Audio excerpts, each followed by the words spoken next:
نحمده ونصلي على رسوله الكريم أما بعد فأعوذ بالله من الشيطان الرجيم بسم الله الرحمن الرحيم الرجال قوامون على النساء بما فضل الله بعضهم على بعض وبما أنفقوا من أموالهم صدق الله مولانا العظيم. محترم بزرگوں، آج کی تراویح میں 1.25 پارے کی تلاوت کی گئی ہے. الحمدللہ آج تک ہماری تراویح میں 5 پارے مکمل ہو چکے ہیں. دعا فرمائیں کہ اللہ تعالیٰ باقی کی تکمیل کی بھی توفیق عطا فرمائے. آج کی تراویح میں جس سورت کی تلاوت کی گئی ہے اس سورت کو سورۃ النساء کہتے ہیں. نساء عربی زبان میں عورتوں کو کہا جاتا ہے. ایک عورت کو امرأۃ کہتے ہیں، 2 عورتوں کو امرأتان کہتے ہیں. زیادہ عورتیں ہوں 3 یا 3 سے زیادہ تو ان کو نساء کہا جاتا ہے. اس سورت کا نام سورۃ النساء کیوں رکھا گیا؟ اس لیے کہ اس سورت میں اللہ تعالیٰ نے عورتوں سے متعلق کئی احکام بیان فرمائے ہیں. خاص طور پر بیوہ عورت کی میراث کا مسئلہ بیان فرمایا، بیٹیوں کی میراث کا مسئلہ بیان فرمایا، ماں جو کہ عورت ہے اس کی میراث کا مسئلہ بیان فرمایا، بہن جو کہ عورت ہے اس کی میراث کا مسئلہ بیان فرمایا. تو اس صورت میں عورتوں سے متعلق کئی احکام ذکر کیے گئے ہیں، اس لیے اس صورت کا نام سورۃ النساء رکھا گیا ہے. لوگ اسلام پر اعتراض کرتے ہیں کہ اسلام نے عورتوں پر ظلم کیا ہے. نعوذ باللہ من ذالک. جو لوگ یہ بات کہتے ہیں وہ تاریخ اور ہسٹری سے ناواقف ہیں. اسلام کے آنے سے پہلے عورتوں پر زمانے جاہلیت میں کیسے کیسے مظالم ڈھائے جاتے تھے، ان کے ساتھ کیسی کیسی زیادتیاں کی جاتی تھی، یہ لوگ ان کو نہیں جانتے. عورت کو میراث سے محروم رکھا جاتا تھا، چاہے وہ ماں ہو، چاہے وہ بیوی ہو، چاہے وہ بیٹی ہو، چاہے وہ بہن ہو.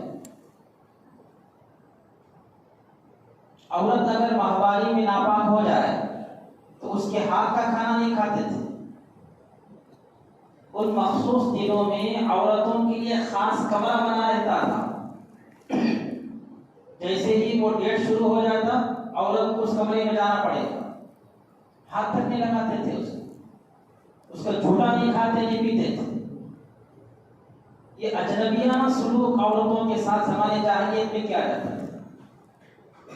اسلام کا احسان ہے کہ اسلام نے عورت کو مرد کے برابر کھڑا کیا ہے اور عورتوں کو فضیلت دی.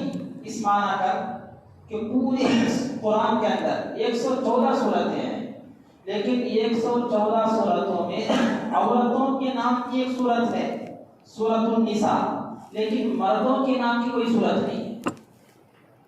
اب آپ بتائیے، مرد کو عربی میں رجل کہتے ہیں، کئی مرد ہوں تو رجال کہتے ہیں. تو سورۃ الرجال کے نام سے کوئی صورت نہیں ہے. سورۃ النساء کے نام سے ایک لمبی صورت موجود ہے.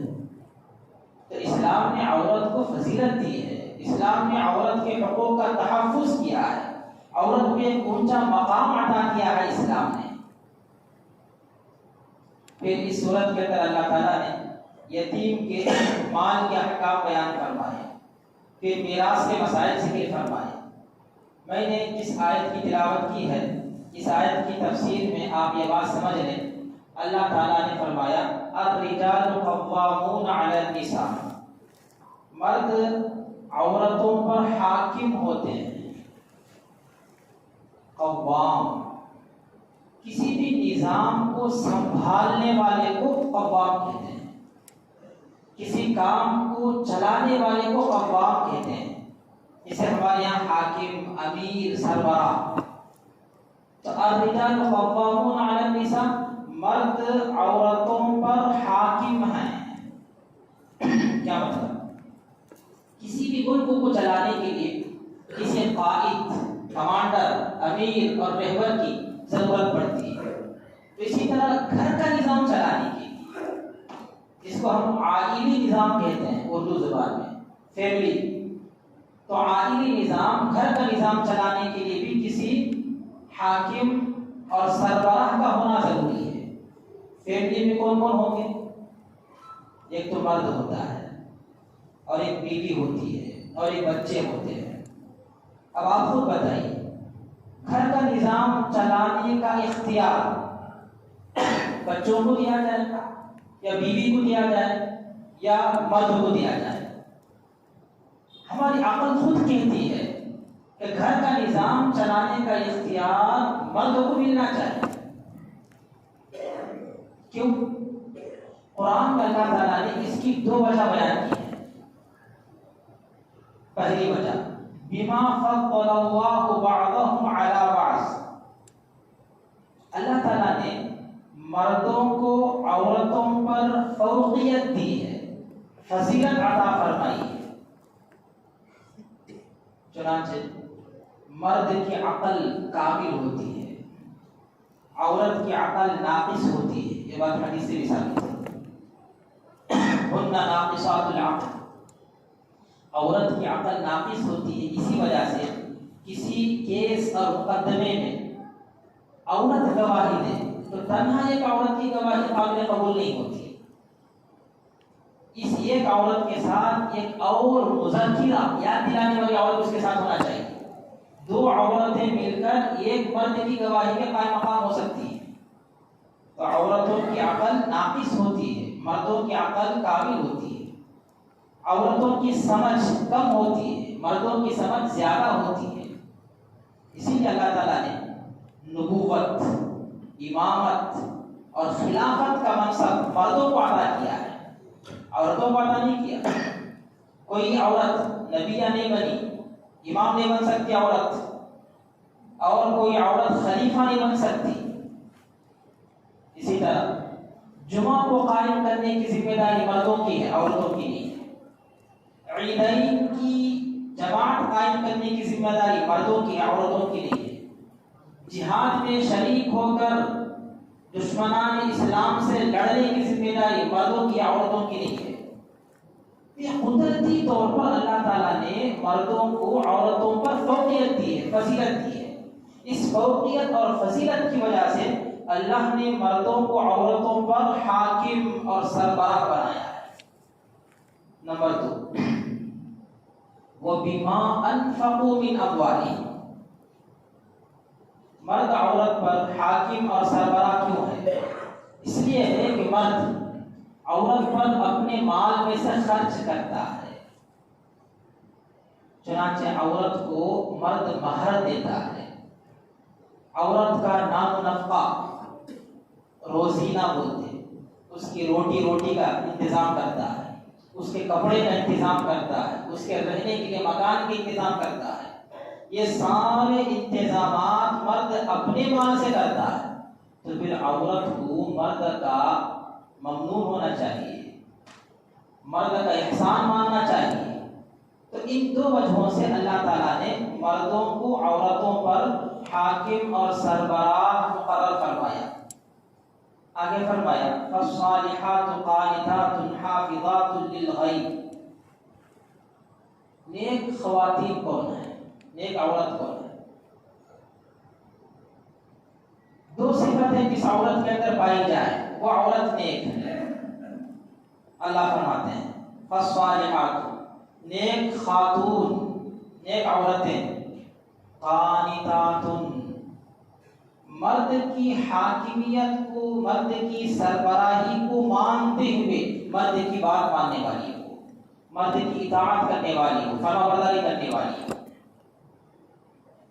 نمبر 2، حافظات للغیب، مرد کی غیر موجودگی میں بھی اپنی عزت اور آبرو کی حفاظت کرتی ہو، مرد کے مال و متاع کی حفاظت کرتی ہو، مرد کے بچوں کی حفاظت کرتی ہو۔ اسی کی تفسیر کرتے ہوئے نبی کریم صلی اللہ علیہ وسلم نے ایک حدیث میں فرمایا خیر النساء، بہترین عورت کون ہے؟ آپ نے فرمایا بہترین عورت وہ ہے اذا نظرت الیہا سرت کا، جب تو اس کو دیکھے تو تیرا جی خوش ہو جائے، وہ عورت تجھ کو خوش کر دے۔ نمبر 2 وَإِذَا أَمَرْتَ اطاعت کا، جب تو کسی کام کے کرنے کا حکم دے وہ فوراً تیری اطاعت کرے، تیری بات مان لے۔ نمبر 3 وَإِذَا غِبْتَ حَفِظَتْ کا فی نفسها وَمَالِكَ، جب تو غیر موجود ہو، حاضر نہ ہو، مرد ہر وقت گھر میں نہیں رہتا، کسب معاش کے لیے روزی روٹی کو تلاش کرنے کے لیے گھر سے باہر جاتا ہے، جب تو گھر سے باہر جائے تو وہ حفاظت کرے، اپنی عزت کی بھی حفاظت کرے اور تیرے مال و متاع کی بھی حفاظت کرے۔ تو مرد کی اطاعت اور فرما بردار عورت نیک عورت ہے۔ نمبر 2 مرد کی مال کی حفاظت کرنے والی اور اپنی عزت اور آبرو کی حفاظت کرنے والی یہ عورت فالصالحات نیک خاتون ہے۔ پھر آگے اللہ نے فرمایا واللاتی تخافون نشوزہن، اگر تم مردوں کو اپنی بیویوں کی نافرمانی کا اندیشہ کہ میری بیوی میری بات نہیں مانتی ہے، نافرمان ہے، جواب دیتی ہے، بلاؤں تو آتی نہیں ہے، بستر پر بلاتا ہوں اپنی حاجت پوری کرنے کے لیے تیار نہیں ہوتی ہے، تو ایسے وقت میں کیا کریں؟ آج کل کا نوجوان فوراً طلاق طلاق طلاق فیل کر دیتا ہے، یہ بڑی مصیبت ہے۔ جب دماغ ٹھنڈا ہو جاتا پھر پریشان ہو جاتا، مول صاحب وہ غصے میں تھا، میں کیا بولا مجھے معلوم نہیں، معلوم نہیں، اس کا تیرے منہ سے نکلا کیسے ہو؟ وہ شیء نکلا کیا کہ دوسری گالی دینا تھا، وہ طلاق ہی شیء نکلا تیرے منہ سے، دوسرے الفاظ کیا نہیں تھے گا اس سے بولنے کے واسطے۔ یہ حماقت ہے، یہ بیوقوفی ہے۔ اس طرح اگر بیوی سے نافرمانی کا اندیشہ ہو تو کیا کرنا چاہیے؟ مسائل سیکھو۔ اللہ تعالیٰ نے 3 درجے بیان فرمائے اپنی بیوی کو اپنے قابو میں کرنے کے لیے۔ نمبر 1 فَعِظُوهُنَّ، جس بیوی کی نافرمانی کا تمہیں قوی احتمال ہو پہلے تم ان کو سمجھاؤ، نصیحت کرو۔ ہم کیا سمجھتے ہیں نصیحت کا مطلب؟ اسے بولنا نماز پڑھو، ہمیں نماز پڑھنے جاتے ہیں، اسے بولنا سچ بول، ہمیں جھوٹ بولتے رہتے ہیں، اسے بولنا دھوکہ دینے کو اور ہمیں دھوکہ دینا۔ اس کا اثر نہیں ہوتا، اس کا اثر نہیں ہوتا۔ أَتَأْمُرُونَ النَّاسَ بِالْبِرِّ وَتَنْسَوْنَ أَنفُسَكُمْ، دوسروں کو تو نیکی کا حکم دیتے ہو اور خود اپنے آپ کو بھول جاتے ہو۔ خود عمل کرو پھر نیکی کا حکم دو، اس کا اثر ہوتا ہے، بات اثر کرتی ہے۔ خود سچائی کا اہتمام کریں، خود نماز کا اہتمام کریں، خود شریعت کا کی پابندی کریں۔ خود تو غیر عورتوں سے بات چیت کرتا رہتا ہے اور اپنی بیوی کو بولتا چچا کے بیٹے سے بات نہیں کرنا، گھر کے باہر جھانکنا نہیں، ایسی باتوں کا کیسے اثر ہو جائے؟ فَعِظُوهُنَّ، تم ان کو سمجھاؤ۔ سمجھانے کے 2 طریقے ہیں، زبان سے سمجھاؤ، دوسرا طریقہ اپنے عمل اور کردار سے سمجھاؤ۔ خود نیک بن جاؤ، خود اس کے تقاضوں کو پورا کرنے والے بن جاؤ۔ تو میں نہیں سمجھتا کہ کوئی عورت اگر شوہر اس کے تقاضوں کو پورا کرتا ہو تو وہ عورت اپنے شوہر کی نافرمان ہوتا ہے۔ کہیں نہ کہیں مرد کی بھی کوتاہی ہوتی ہے، مرد کی بھی کمزوری اور قصور ہوتا ہے، جس کی وجہ سے عورت جری ہو جاتی ہے، جواب کا جواب دینے کے لیے تیار ہو جاتی ہے۔ تو پہلا درجہ فَعِظُوهُنَّ، سمجھاؤ، سمجھائے، خود سمجھائے، مولوی صاحبوں سے سمجھائے، خاندان کے سرپرستوں سے سمجھائے، سب کچھ کر لی پھر بھی نہیں مانتی ہے، تب طلاق دیا نہ کیا آپ کی اجازت نہیں طلاق دینے کی۔ نمبر 2 وَاهْجُرُوهُنَّ فِي الْمَضَاجِعِ، بستر اور خواب گاہ میں ان کو الگ کر دو۔ گھر چھوڑ کر مت بھاگو، گھر میں رہو، گھر میں رہو، لیکن اس کے ساتھ مت سو، مت نہیں، وفادار بیوی ہو، غیرت مند بیوی ہو، گھر میں شوہر موجود ہو اور بستر میں اس کے ساتھ نہ لیٹے، یہ اس کے لیے قیامت سے کم نہیں ہے، بہت بڑی مصیبت اس کے لیے ہوگی۔ وہ سمجھ جائے گی کہ میرا شوہر مجھ سے ناراض ہے، وہ اپنے فیل پر دان پر شرمندہ ہوگی اور اپنی اصلاح کر لے گی۔ یہاں کچھ مرد کیا کرتے ہیں، گھر چھوڑ کر بھاگ جاتے ہیں، سفر میں چلے جاتے ہیں، تجارت بزنس کے چلے جاتے ہیں، اس کا بہت بڑا نقصان ہوگا۔ کیا نقصان ہوگا؟ عورت ضدی بن جائے گی، دلیر اور جری ہو جائے گی، اور کوئی بھی بڑا قدم اٹھا سکتی ہے، کچھ پی کر مر جائے گی، پھانسی لگا کر مر جائے گی۔ عورت جلد باز ہوتی ہے نا، انسان خود جلد باز ہے، اس میں عورت اور زیادہ جلد باز ہوتی ہے، وہ فیوچر کو نہیں دیکھتی، انجام کو نہیں دیکھتی، پریزنٹ مجھے کیا کرنا، یہ سب مصیبت ہے، لاؤ پھانسی مر جاؤ۔ ایسی واقعات پیش آتے ہیں، اس میں شریعت دیکھتی تھی گھر میں رہو، گھر میں رہتے بھی بستر میں اس کے ساتھ نہ رہو۔ یہ دوسرا درجہ ہے ان کو سمجھانے کا، ان کی تعلیم کا۔ نمبر 3، وَضْرِبُوهُ، سمجھائے، الگ سوئے، پھر بھی نہیں مانتی ہے، تب تیسرے درجے میں ہے ان کو مارو۔ مارو کا وہ مطلب نہیں جو ہمارے ذہن میں آ رہا ہے، ہاتھ پھرا کو مار ڈالنا، چوٹی پکڑ کھینچ لا مار ڈالنا، یہ مطلب نہیں مارنے کا۔ حجۃ الوداع کے موقع پر نبی کریم صلی اللہ علیہ وسلم نے امت کو نصیحت کے لیے لمبا بیان کیا، بہت لمبا بیان۔ اس میں ایک بات آپ نے بھی فرمائی، وَاتَّقُوا اللَّهَ فِي النِّسَاءِ، مردوں عورتوں کے بارے میں اللہ سے ڈرو، اللہ سے ڈرو عورتوں کے بارے میں۔ فَإِنَّكُمْ أَخَذْتُمُوهُنَّ بِأَمَانِ اللَّهِ، تم نے عورتوں کو اپنے قابو میں کیا ہے اللہ سے وعدے کے تحت، کہ میں اس کے حقوق ادا کروں گا، میں اس کا نام رفع دیتا رہوں گا، اس کی ضروریات کا میں خیال کروں گا، یہ اللہ سے ہمارا وعدہ ہے۔ اس وعدے کے تحت ہم نے عورت کو اپنے قبضے میں لیا ہے۔ وَاسْتَحْلَلْتُمْ فُرُوجَهُنَّ بِكَلِمَةِ اللَّهِ، تم نے عورتوں کی شرمگاہ کو اللہ کے کلمے سے اپنے لیے حلال کیا ہے۔ اب وقتی کر سکتے ہو اس کے ساتھ، اب اس طریقے کر سکتے ہو ایجاب قبول کے بعد۔ پھر کیا فرمایا اللہ نے، آپ صلی اللہ علیہ وسلم نے، وَلَكُمْ عَلَيْهِنَّ أَلَّا يُؤْتِينَ أَحَدًا فُرُشَكُمْ تَكْرَهُونَهُ، تم مردوں کے عورتوں پر حقوق ہیں، ان میں سے ایک حق یہ ہے کہ عورت کسی غیر مرد سے تعلق قائم نہ رکھے،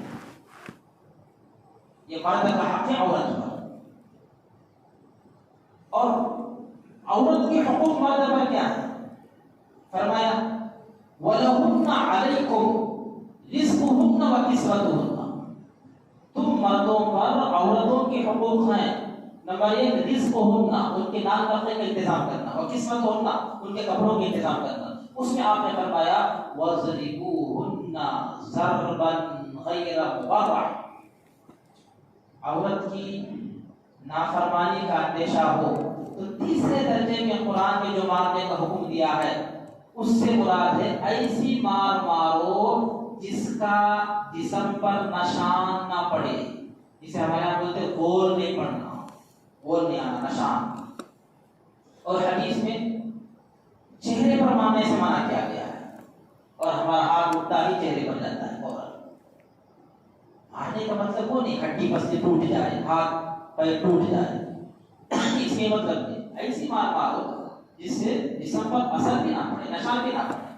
اور خود نبی کریم صلی اللہ علیہ وسلم نے مارنے کو پسند بھی نہیں کیا، اگرچہ کہ اللہ نے تیسرے درجے میں حکم تو دیا ہے مارنے کا، لیکن آپ نے اس کو پسند نہیں فرمایا۔ آپ تاریخ میں کہیں نہیں دکھا سکتے کہ آپ صلی اللہ علیہ وسلم کی 9 ازواج مطہرات تھیں، 9 بیویاں تھیں آپ کی، لیکن کبھی آپ نے کسی بیوی کے اوپر ہاتھ اٹھایا نہیں دکھا سکتے۔ خود آپ فرماتے ہیں خیرکم خیرکم لأہلہ وَأَنَا خَيْرُكُمْ لِأَهْلِي، تم میں سب سے بہترین وہ ہے جو اپنی بیوی کے لیے بہترین ہے، اور میں اپنی بیوی کے سب سے بہترین ہوں۔ باہر لوگوں کا تعریف کر لینا یہ کمال نہیں ہے. گھر والی سے پوچھو کہ تمہارا شوہر کتنا اچھا ہے، وہ گواہی دے، وہ کہ ہاں صحیح آدمی ہے، 100 نمبر ان کو دے سکتے، تب آدمی قابل اعتماد ہے. باہر لوگ تعریف کر رہے اس سے کچھ نہیں ہوتا. بیوی کی تعریف ہو جائے تو یہ حقوق اللہ نے بیان فرمائے. آخری درجہ نصیحت بھی کر لیے، بستر بھی الگ کر دیے، مار بھی دیے، پھر بھی نہیں ہو رہا، اب بھی طلاق دینے کی اجازت نہیں. فرمایا وَإِنْ خِفْتُمْ شِقَاقَ بَيْنِهِمَا، اب میٹنگ بٹھاؤ. مرد کے ذمہ داروں میں سے کوئی سمجھدار آدمی آئے اور عورت کے ذمہ داروں میں سے کوئی سمجھدار آئے، دونوں بیٹھے، دونوں کی باتیں الگ الگ سنیں سمجھیں اور دونوں کو سمجھانے کی کوشش کریں. موقع دے پھر ان کو سمجھا بجا کر. بچوں کو دیکھنے کے لیے کہیں، اتنی زندگی گزار دی ہے، مرد کو ایک عورت کی ضرورت ہے، عورت کو ایک مرد کی ضرورت ہے. یہ مرد اس عورت کو چھوڑے گا تو کسی اور عورت سے تو نکاح کرنا پڑے گا. یہ عورت اس مرد کو چھوڑ دے گی تو اپنی باقی زندگی گزارنے کی کسی مرد سے شادی کرنی پڑے گی. اس کے بعد دونوں کی زندگی اجیرن بن جائے گی. تو بہتر ہے اسی گاڑی کو لے کر چلتے رہیں، اس طرح سمجھائیں. موقع دیں مہینہ 2 مہینے کا، پھر بھی نہیں ہوا پھر آخری اسٹیپ میں ایک طلاق دے کر خاموش ہوتا ہے. 3 طلاق دینا یہ کوئی ضروری نہیں ہے، اور شریعت میں اس کو ناپسند بھی کہا گیا ہے. طلاق کو بدعت قرار دیا گیا. ایک زبان میں، ایک کلمے میں، ایک مجلس میں 3 طلاق دینے. اور بڑی غلطی لوگ یہ کرتے ہیں، 3 طلاق دے دیتے ہیں، پھر یہاں سے وہاں سے کہاں سے مسائل معلوم کرتے یہ سمجھتے ہیں کہ ایک مجلس کی 3 طلاق ایک ہی طلاق ہوتی، اب دوبارہ نکاح کرنے کو ہنستے بول کر رہ جاتے. وہ زنا ہے، بدکاری، حرام ہے. اگر وہ اس کو حلال سمجھ کر کر رہا ہے، ایمان ختم. کسی حرام کو حلال سمجھنا کفر ہے. کسی حرام کو حلال سمجھنا کفر ہے. والاستحلال کفر، شرع عقائد بول کر عقیدوں کی کتاب ہے، اس میں لفظ لکھا ہوا ہے والاستحلال کفر. کسی حرام کو حلال سمجھنا کفر ہے. یہ جو دوسرے بارے کی تلاوت ہوئی تھی، فَإِن طَلَّقَهَا فَلَا تَحِلُّ لَهُ مِن بَعْدُ، اس میں اللہ نے صاف کہہ دیا ہے اگر کوئی شوہر اپنی بیوی کو تیسری طلاق دے فلا تحل له، وہ عورت کو شوہر کے لیے حلال نہیں رہتی تو پھر کیا ہو جاتی ہے؟ حرام ہو جاتی ہے. اور ہم غیر مقلدین سے، اہل حدیث سے وہاں سے مسائل معلوم کر کے ایک مجلس کی 3 طلاق ایک طلاق ہوتی بول کر پھر دوبارہ نکاح کر کے اس کے ساتھ رہ جاتے ہیں. اس کا اثر بچوں پر ہوتا ہے. ہمارے لائبریری کی بات نہیں کرتا، 2 مہینے پہلے مجھے فون آیا، مجھ سے لوگوں نے مسئلہ معلوم کیا. جوان بچہ، آٹو ڈرائیور، کیا ابھی مسئلہ نہیں، وقت زیادہ ہو رہا، معافی چاہتا ہوں میں آپ کے لیے. انہیں اماں گھر کو جانا بولتی ہے، جاؤ بول کے اجازت نہیں لائے. اس کا ڈیمانڈ کیا ہے؟ تمہیں جانا، تمہارا آٹو بیٹھنے کو جانا. اس کا ڈیمانڈ اس کا بھائی ہوگا. انہیں کیا ہوتا میں سر بزی ہوں، بھاڑے ہی سر پیسے کما لینے کا مسئلہ اس کا ہے. دفاتر ایک بار چلتے تھے، ظہر کے بعد ادھر سے فون انہیں فون سوچا کر رہا ہے مردانہ. پھر آن کرے تو بہت جوروں کا فون پھر آتا ہے. اٹھا سر یہ وہ 2-3 گانا کیا سر طرح پڑ گئی وہ 3 طرح. اب مسئلہ معلوم کرنے آئے، سمجھایا بجایا نہیں مانتے لوگ.